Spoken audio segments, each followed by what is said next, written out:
abdiidhaan si eege ilaanuu sirraa dhugaadha narra murachuun kee wayi garaa jabeenya kan kee ani yoomin beeke adawii waliin dhufeene arrana gammattee ati illeen dabala isaanii dukkanan nagattee kan si dhufte haana fuutu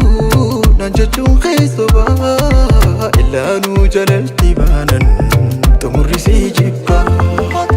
Khotu khonna, khotu khonna, khotu khonna, khotu khonna, khotu khonna, khotu khonna, khotu khonna, khotu khonna, khotu khonna, khotu khonna, khotu khonna, khotu khonna.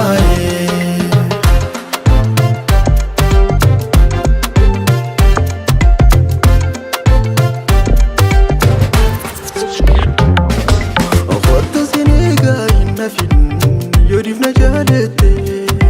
onnenti asi banada shena yosi bitte afaanin kareese bisen arrosin nabaru heruma betus nadifte rapisi hajaru ofotu sinega innafin yodif na jaalete onnenti asi banada shena yosi bitte afaanin kareese bisen arrosin nabaru heruma betus nadifte rapisi hajaru khotu khonna khotu khonna khotu khonna khotu khonna khotu khonna khotu khonna khotu khonna khotu khonna khotu khonna khotu khonna khotu khonna khotu khonna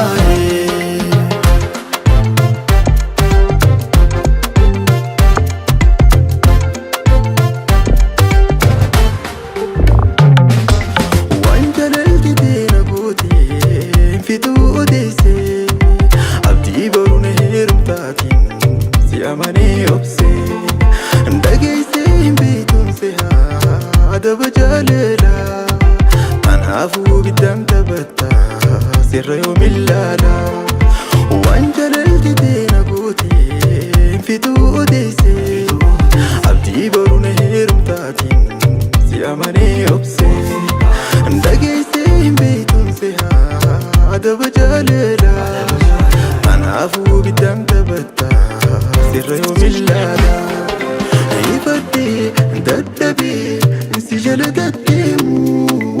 obsida ngaa qabaa mucha ta'een ilmu